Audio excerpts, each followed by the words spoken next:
बिस्मिल्लाहिर्रहमानिर्रहीम। अस्सलाम वालेकुम डियर स्टूडेंट्स, आज हम कास्ट अकाउंटिंग का लेक्चर नंबर 16 स्टार्ट करेंगे और ये एफ की कंटिन्यूएशन है। लेक्चर 15 में हमने एफ पे बात की थी, अपॉर्चनमेंट पे। इसके बाद आज हम अपॉर्चनमेंट पे भी बात करेंगे कि कैसे कास्ट को ऑब्जर्व किया जाता है, रेसिप्रोकल अपॉर्चनमेंट क्या होती है, और इसके अलावा अगर ओवर या अंडर अप्लाइड एफ होता है तो उसकी एंट्री कैसे पास की जाती है और उसको डिटरमिन कैसे किया जाता है।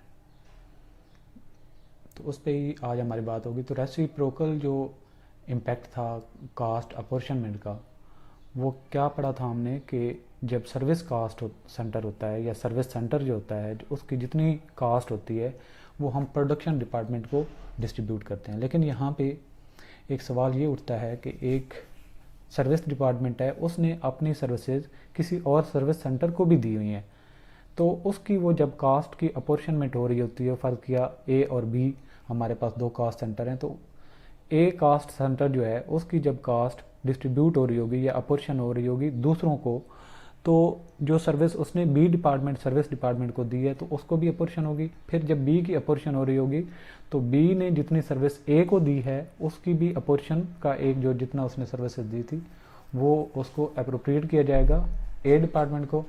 और सेम इस तरीके से जब इसको अल्टीमेटली दो मैथडोलॉजीज़ हैं, जिसमें एक रिपीटेड डिस्ट्रीब्यूशन मेथड है और दूसरा है अलजेब्रिक मेथड। जब हम कास्ट डिस्ट्रीब्यूट करते हैं तो अल्टीमेटली ये डिस्ट्रीब्यूशन का एक मेथड चलता रहता है उस वक्त तक जब तक ये वैल्यू इनसिग्निफिकेंट हो जाती है। तो इस मेथड को क्या कहते हैं हम? Repeated distribution method. और दूसरा जो हमारे पास मेथड है वो अलजेब्रिक मेथड है। दोनों पे हम बात करेंगे विद न्यूमेरिकल एग्जांपल, ताकि आपकी अंडरस्टैंडिंग मज़ीद क्लियर हो जाए। ये जो सबसे पहले जो रिपीटेड डिस्ट्रीब्यूशन मेथड है उसकी हम बात करेंगे। तो ये एक हमारे पास एक प्रैक्टिस क्वेश्चन है। Following is the cost summary of allocated indirect cost of an organisation. इसकी ये मशीनिंग, फिनिशिंग और मेंटेनेंस, एयर कंडीशनिंग, चार डिपार्टमेंट्स हैं और इनमें से मशीनिंग और फिनिशिंग वाली प्रोडक्शन की है, मेंटेनेंस और एयर कंडीशनिंग जो है सर्विस कास्ट हैं, और इनकी टोटल कास्ट सबको मिला के बनती है एलोकेटेड इनडायरेक्ट कास्ट 2,40,000, जो प्रोडक्शन डिपार्टमेंट को ऑलरेडी एलोकेटेड हो चुकी है, वो तो उनकी सेपरेट। अब जो अपॉर्चनमेंट करनी है हमने, अब एलोकेशन और अपॉर्चनमेंट का मैं दोबारा से फ़र्क बता दूं कि डायरेक्टली जब एलोकेट कर देते हैं, एक डिपार्टमेंट ने खुद इनकर की है, उसको जो कास्ट बता दी जाती है कि ये तुम्हारे छोटे मोटे मटेरियल, छोटी मोटी लेबर की जो कास्ट है या इसके अलावा एफ के बाकी एलिमेंट हैं उनकी वजह से ये कास्ट हुई। तो जो वो डिपार्टमेंट खुद इनकर करती है उसको जो उसके हिस्से में आती है वो होती है एलोकेशन।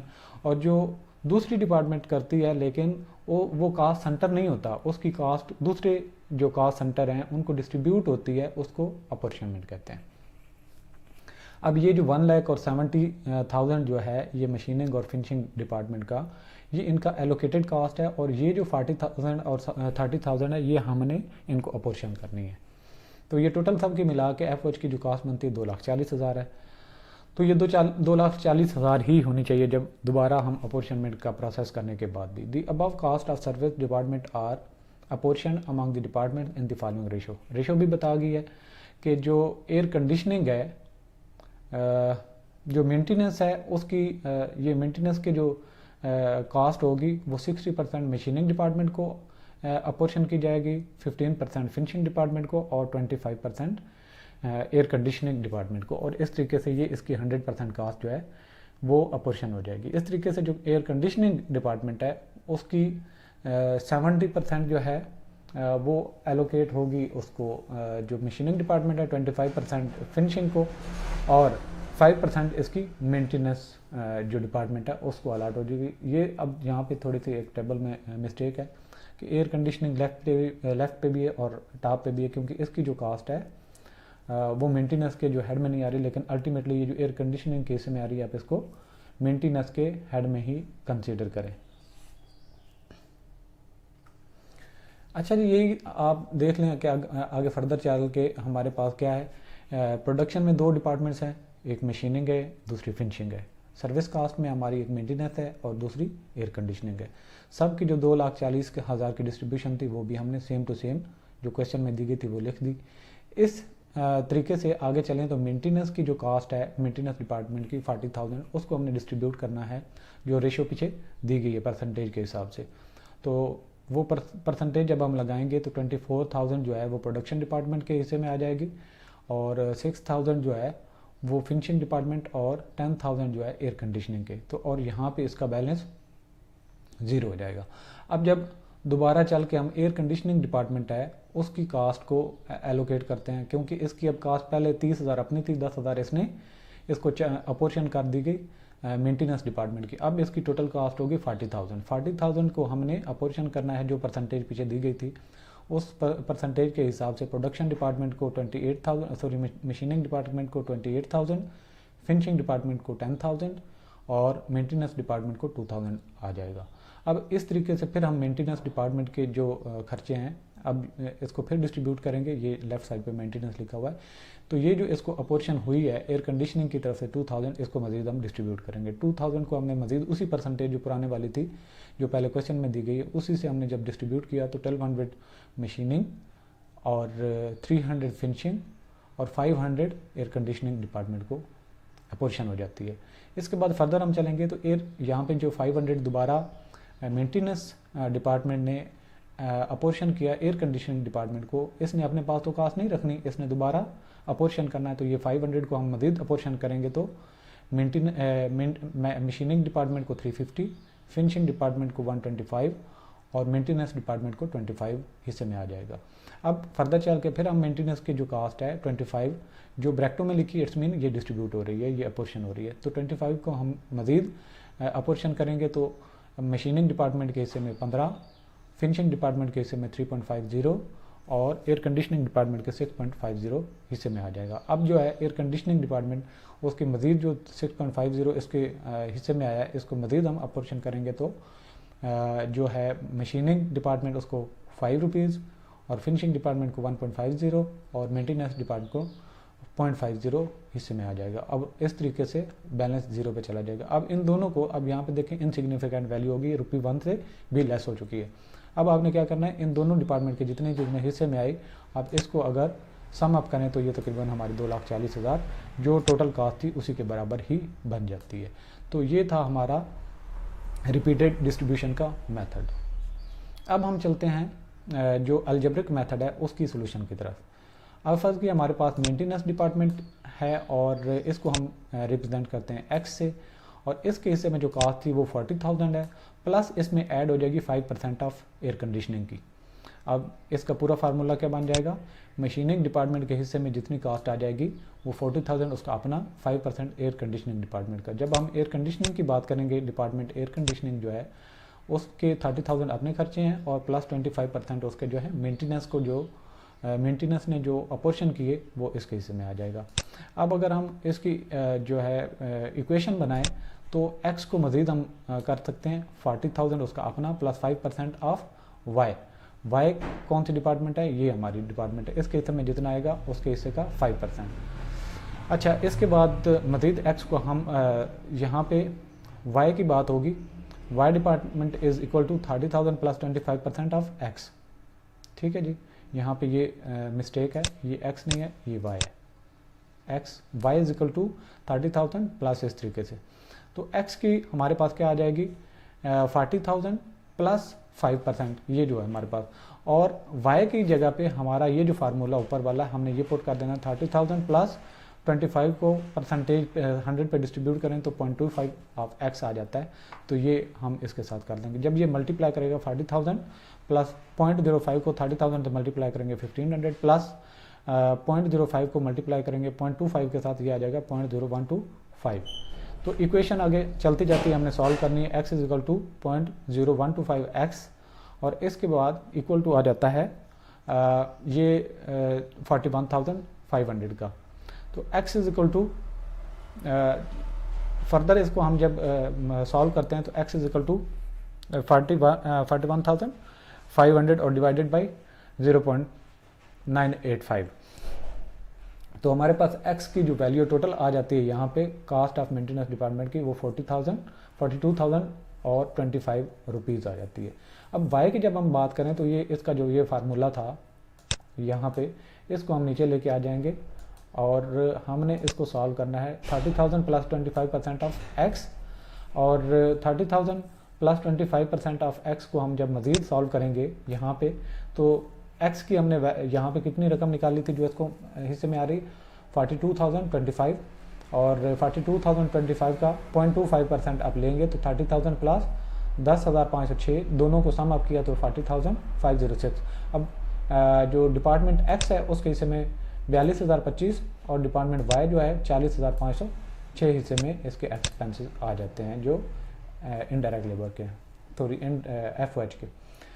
अपॉर्चनमेंट कैसे करेंगे हम, मशीनिंग की 1 लाख थी, फिनिशिंग की 70,000 थी, और मेंटेनेंस और एयर कंडीशनिंग इन दो की बात है जो हमने एलोकेट करनी है। अब इसके हिस्से में ओरिजिनली 40,000 था और इसके हिस्से में इनिशियली 30,000 था। जब हमने अलजेब्रिक मेथड अप्लाई किया तो हमारे पास मेंटेनेंस की जो कास्ट आई वो 42,000 और 25 थी। अब हमने इस 42,025 जो है इसको मज़ीद जो है हमने जो 40,000 इसको मज़ीद जब हम डिस्ट्रीब्यूट करेंगे तो कुछ कास्ट इस तरीके से बनेगी। 25,215 हिस्से में आ जाएगा मशीनिंग डिपार्टमेंट को, और 6,304 जो है वो फिनिशिंग डिपार्टमेंट के हिस्से में आ जाएगा। और ये जो है ये एक्स्ट्रा वाली अमाउंट है 42,000 में से 42,000 और 25 में से 40,000 माइनस करें तो जो हमें एक्स्ट्रा मिली थी कास्ट जो अलजेब्रिक मेथड से, तो उसको आपने सेम टू सेम लिख देना है।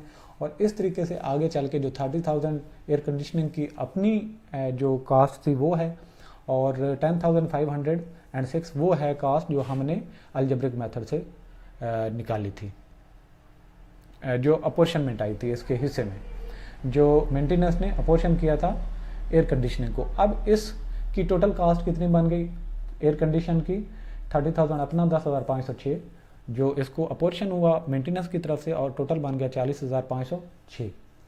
अब जो ये सारी कास्ट है हमने फर्दर लेके इसको चलना है, और ये 40,000 जो है डिस्ट्रीब्यूट जब हो जाएगी 40,000 वाली, तो ये आ जाएगी 28,354 मशीनिंग के हिस्से में, 10,127 फिनिशिंग डिपार्टमेंट को, और ये जो 2025 जो है इसके हिस्से में चलती आएगी।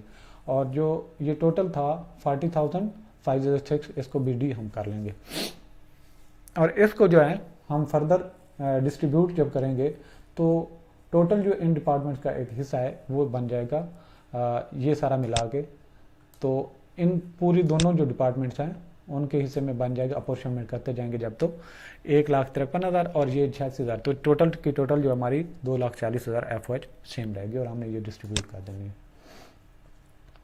अच्छा, इस पे हम आगे चल के बात करते हैं over and under absorption of overhead. तो अगर मैं आपको सिर्फ यहाँ से एक छोटी सा हिंट दे दूँ तो आप इसको हमेशा के लिए याद रख सकते हैं कि over and under absorption of overhead, कि अब्जॉर्ब का मतलब होता है जज़ब करना। आपने अगर कभी जो किसान काम कर रहा होता है खेतों में, आपने देखा हो तो उसका पूरा जो एरिया होता है वो फ्लैट नहीं होता। उसने जब कोई फसल बोता है तो उसके अंदर वो छोटी छोटी पेलियाँ टाइप बना देता है, जो लाइनें बना देता है जिसमें से पानी ट्रैवल करता है। उसका मकसद क्या होता है कि एक जगह पे जंबल अपना हो और पानी एक जगह की फसल को नुकसान ना दे, बल्कि वो पानी ट्रैवल करता हुआ हर जगह पे जाए और हर जगह पे इक्वली अब्जॉर्ब हो।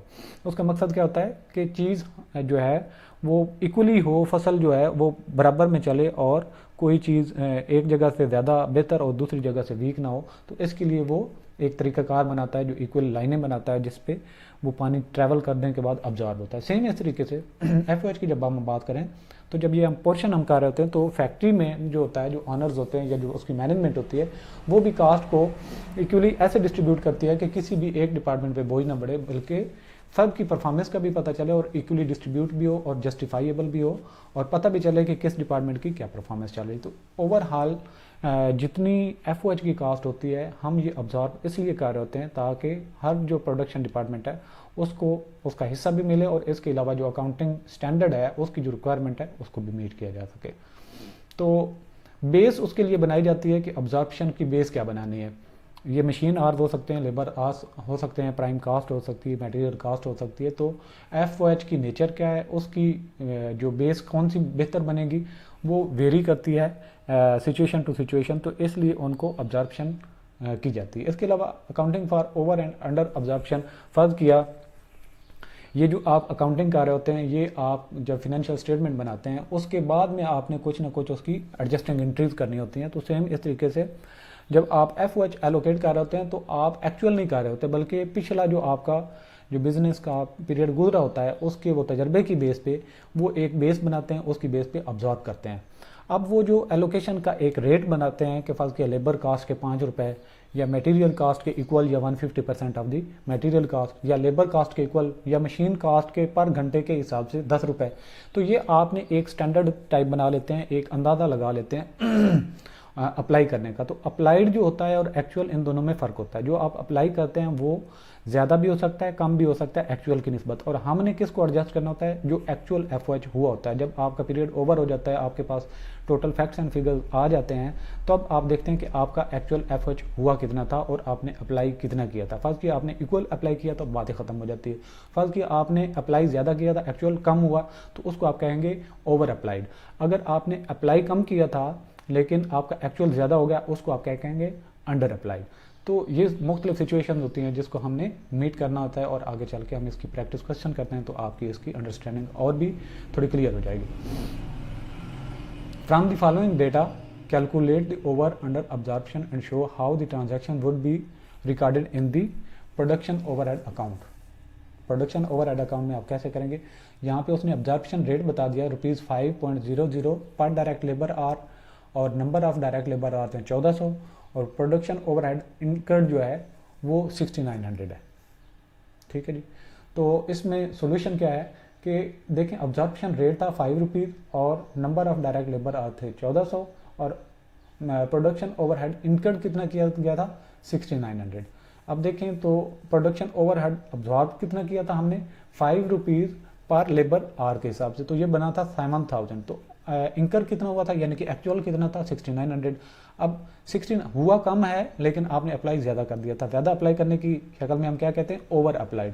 तो ओवर अब्जॉर्प्शन की थी 100 को, हम इसको एडजस्ट करेंगे कैसे कि क्रेडिटर्स जो थे जिनसे हमने जो हमारे क्रेडिटर्स हैं जिनको हमने देने थे, तो उनको हमने चार्ज कर दिया था 6900, और जो क्रेडिटर्स कौन से होते हैं, जो सप्लाई करते हैं चीज़ें, और अल्टीमेटली हम उनको जब पे करते हैं तो हम क्रेडिटर बन जाते हैं। तो बैलेंस जो था वो 100 का, वो हमने उनको उनकी मद में काउंट कर लेंगे कि हमने उनको मज़ीद जो चार्ज करना था वो 6900 करना था। ये जो 100 है उसमें से आपने लेस कर दिया, यानी कि 6900 ही एक्चुअल था, जबकि आपने पहले 7000 चार्ज किया था वर्क इन प्रोग्रेस को, जो कि ज़्यादा किया था। अब यहाँ से आप 100 निकाल देंगे तो ये आपके पास एक्चुअल जो क्रेडिटर्स को चार्ज करना है वो आ जाएगा। नेक्स्ट क्वेश्चन हमारा, ये आपकी और भी अंडरस्टैंडिंग क्लियर करेगा। From the following data relating to 4 departments of the factory you are required to. एक तो नंबर 1 आपने क्या करना है, पॉइंट ए पे जनरलाइज डिपार्टमेंटल ओवरहेड इंकर्ड, कि जितना कास्ट इंकर्ड हुई एक्चुअल हुई उसकी आप जनरलाइज करेंगे इंट्रीज को। इसके अलावा जनरलाइज डिपार्टमेंटल ओवरहेड रिकवर्ड, जितना आपने पहले उस पर अप्लाई कर दिया था, रिकवर कर लिया था, उसकी जनरल इंट्रीज आपने पास करनी है। फिर क्या करना है, give the general entry recording under और ओवर अब्जॉर्ब्ड ओवरहेड एक्सपेंडिचर, के जो अंडर या ओवर अप्लाइड FY था उसकी एडजस्टिंग एंट्री आपने पास करनी है। अच्छा, ये हमारे पास आ जाते हैं एक्चुअल एक्सपेंसेस। ये था डिपार्टमेंट A है, डिपार्टमेंट B, डिपार्टमेंट C और डिपार्टमेंट D। इनके एक्चुअल एक्सपेंसेस हैं 1000, 4000, 7000, 3500। और अब्जॉर्प्शन की रेट हमने जब बनाई थी तो based on pre determent annual estimate था कि 0.10 पर मशीन आर ए डिपार्टमेंट को लगाना है, बी डिपार्टमेंट को पर लेबर आर के हिसाब से 0.75 अप्लाई करना है, और 100% ऑन डायरेक्ट वेजेस आपने सी डिपार्टमेंट को अप्लाई करना है, और डी डिपार्टमेंट की जब बात आएगी तो 0.25 पर यूनिट आपने FOH अप्लाई करना है। तो ये हमारे पास बेसिस थी जिनकी बेस पे हमने अप्लाई किया था। ये था हमारा अंदाजे की बेस पे। जब हमने एक्चुअल देखा तो हमारे ये एक्सपेंसेस आए थे। अब हमने देखना है कि कहाँ पे हमारे एक्चुअल ठीक हैं, कहाँ पे ठीक नहीं हैं। अब देखें कि ये सारे के सारे जो डिपार्टमेंट सारी हैं नीचे ABCD, इसके मशीन आर्ज हैं, अगले कॉलम में लेबर आर्ज हैं, और इससे अगले जो कॉलम में वो डायरेक्ट वेजेस हैं, और लास्ट कॉलम में हमारे पास यूनिट्स प्रोड्यूस्ड हैं। तो अब हमने देखना है कि हमने किसके लिए कौन सी बेस रखी थी। आपको यहाँ पे अगर क्वेश्चन आपको गौर से देखें तो ए डिपार्टमेंट को हमने पर मशीन आर्थ यानी कि इसके जितने मशीन आर्थ थे उसके हिसाब से 0.10 अप्लाई किया था। तो 0.10 जब अप्लाई करेंगे 10,000 से तो ये 1,000 ही बनता है एक्चुअल के बराबर, तो इट्स मीन ये तो पूरा पूरा था। इसके बाद जब नेक्स्ट डिपार्टमेंट आती है डिपार्टमेंट बी, तो वो कहता है कि 0.75 पर यूनिट पर डायरेक्ट लेबर आर। तो इसके डायरेक्ट लेबर आर कितने हैं 5300, और उसका 0.75 आप अप्लाई करें तो कितना बनता है, वो जितनी वेरिएशन अब देख लेंगे हम। इसके बाद जब डिपार्टमेंट सी आता है तो उसका 100% ऑफ डायरेक्ट वेजेस। तो डायरेक्ट वेजेस हमारे पास कितनी इतनी, तो 6800 इसका हमने अप्लाई करना है एक्चुअल जबकि 7000 है। तो जब आपने अप्लाई किया तो ये 6800 होगा, तो 200 का यहाँ पे भी डिफरेंस होगा। अच्छा, इसके बाद आता है 0.25 पर यूनिट, ये डिपार्टमेंट डी है। तो यूनिट कितने थे 13,800, इसको मल्टीप्लाई करेंगे 0.25 के साथ तो ये जितनी आ जाएगी, लेकिन इसकी एक्चुअल FOH है 3500। तो हमने देखना है हमने अप्लाई कितनी की थी और एक्चुअल 3500 है। अब ये हमारे पास एक्चुअल ओवरहेड है, डिपार्टमेंटल ओवरहेड इंकर्ड, यानी कि जो एक्चुअली इंकर्ड किए गए। तो सारी की सारी डिपार्टमेंट उनके जो है आपने एक्सपेंडिचर उनको डेबिट करना है, और क्रेडिट किसको कर देना है आपने, transfer of actual department expenses to next department, यानी कि वर्क इन प्रोसेस को आप चार्ज कर देते हो। तो ये बना था 15,500, ठीक है जी। Transfer of actual departmental expenses for period, ये 15,500 एक्चुअल बना था। अच्छा, इसके बाद नेक्स्ट आता है तो रिकवर्ड हमने कितना किया था। जब बेस से हम अप्लाई करेंगे मल्टीप्लाई करेंगे तो हमारे पास 1000, वो तो पूरा पूरा आ गया था डिपार्टमेंट ए का। डिपार्टमेंट बी का बनता 4000 था, लेकिन हमने अप्लाई किया था 3925, यानी कि अंडर अप्लाइड था यहाँ पे 25, और यहाँ पे अप्लाई जो किया था 6800 था, एक्चुअल था 7000, तो यहाँ पे 200 अंडर अप्लाइड किया गया, और यहाँ पे 3450 था जबकि एक्चुअल था 3500, तो 50 का यहाँ पे भी डिफरेंस था। तो जो अंडर अप्लाइड के FOH है हम उनकी एक एडजस्टिंग जनरल एंट्री पास करेंगे। वो कैसे करेंगे, हमने ओवरहेड को अंडर अप्लाई किया था तो मजीद अप्लाई करने के लिए प्रॉफिट एंड लॉस अकाउंट को डेबिट करेंगे। तो डेबिट जब किया तो क्रेडिट किस किस को करेंगे, जिसका जितना कम अप्लाई किया हुआ था, यानी कि डिपार्टमेंट बी का 25 का डिफरेंस था, डिपार्टमेंट सी का 200 का डिफरेंस था, और डिपार्टमेंट डी का 50 का डिफरेंस था। तो टोटल जो है इसको सम अप किया तो ये 275 transfer of under absorption departmental expenses of for the period. तो पीरियड के लिए हमने रिपोर्ट कर दिया कि जितना आपने प्रॉफिट एंड लॉस को चार्ज करना है उसमें मजीद आपने 275 चार्ज कर देना है, क्योंकि हमने पिछले पीरियड में अंडर अप्लाई किया या करंट जो पीरियड था उसको अंडर अप्लाई किया हुआ था। तो ये जो हमने मैनुअली कैलकुलेशन की थी उसके हिसाब से आप कैलकुलेशन करें तो ये अप्लाइड रेट हमारे पास आ जाते हैं, यानी कि मशीन आर्थ के 0.10, तो 10,000 मशीन आर्थ थे उसका 0.10 करेंगे तो 1000 बनता है। ये तो बराबर ही था जितना अप्लाइड था और जितना एक्चुअल था। अब लेबर आर्थ थे 5300, उसका 0.75 मल्टीप्लाई करेंगे 3975, जबकि इसके एक्चुअल जो FOH थे वो 4000 थे। अब 100% ऑफ रुपीज़ 6800, तो ये 6800, जबकि इसका एक्चुअल एक्सपेंस जो डिपार्टमेंट सी का था FOH का वो 7000 था, तो 200 का डिफरेंस यहाँ पे था। अब यूनिट्स जितने प्रोड्यूस हुए थे डिपार्टमेंट डी में वो 13,800 थे, उसको 0.25 से मल्टीप्लाई करेंगे तो ये 3450 बनता है, जबकि इसके एक्चुअल एक्सपेंसेस थे 3500, तो डिफरेंस था 50 का। तो 50 यहाँ पे, तो ये जितनी हमने सारी की सारी उनकी एडजस्टिंग एंट्री पास कर दी। तो absorption of non production cost के जितनी मैं समरी आपको बताता जाता हूँ कि नॉन प्रोडक्शन के जितने एक्सपेंसेस होते हैं ओवरऑल आप क्या करते हैं, नॉर्मली रूटीन में ये होता है कि आप चार्ज कर देते हैं जो प्रोडक्शन डिपार्टमेंट होती है, जो कास्ट सेंटर्स होते हैं, और कास्ट सेंटर की जो कास्ट होती है ओवरऑल जितने यूनिट बने होते हैं उन पे हम स्प्रेड कर देते हैं। तो उसका क्या फ़ायदा होता है, मैनेजमेंट को पता चल जाता है कि हमारा ओवरऑल इस पीरियड में इतना खर्चा हुआ, सर्विस कास्ट सेंटर का भी, प्रोडक्शन कास्ट सेंटर का भी, और जो कास्ट सर्विस कास्ट सेंटर थे उनकी जो कास्ट हमने जो प्रोडक्शन वाले कास्ट सेंटर थे उसको जब अप्लाई किया तो हमारे पास टोटल FOH की कास्ट इतनी आ गई, लेबर की कास्ट इतनी आ गई, मटेरियल की कास्ट इतनी आ गई, और हमारे पास टोटल जो है मटेरियल लेबर ओवरहेड की कास्ट इतनी आई और यूनिट्स इतने बने। फ़र्क किया 1 लाख यूनिट बने और 10 लाख कास्ट बनी। अब आपने सेपरेट करना है कि पर यूनिट हमें कास्ट कितनी बढ़ी, तो 10 lakh divided by 1 lakh is equal to 10 rupees तकरीबन पर यूनिट आ जाएगा।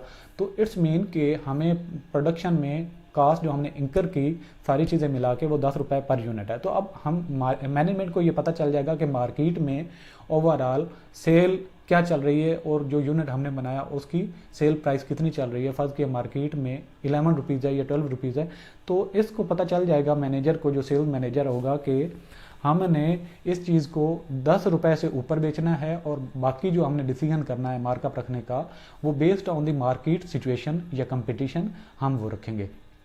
तो मैनेजमेंट के लिए ये बड़ी हेल्पफुल होती है और ये सारी की सारी कास्ट भी जो हैं वो रिकवर हो जाती हैं। मकसद भी यही होता है कि आपने जितनी कास्ट भी इनकर करते हैं अल्टीमेटली सेल करने के बाद रेवेन्यूज़ में से आपने वो डिडक्ट करने के बाद आप प्रॉफिट अर्न करते हैं।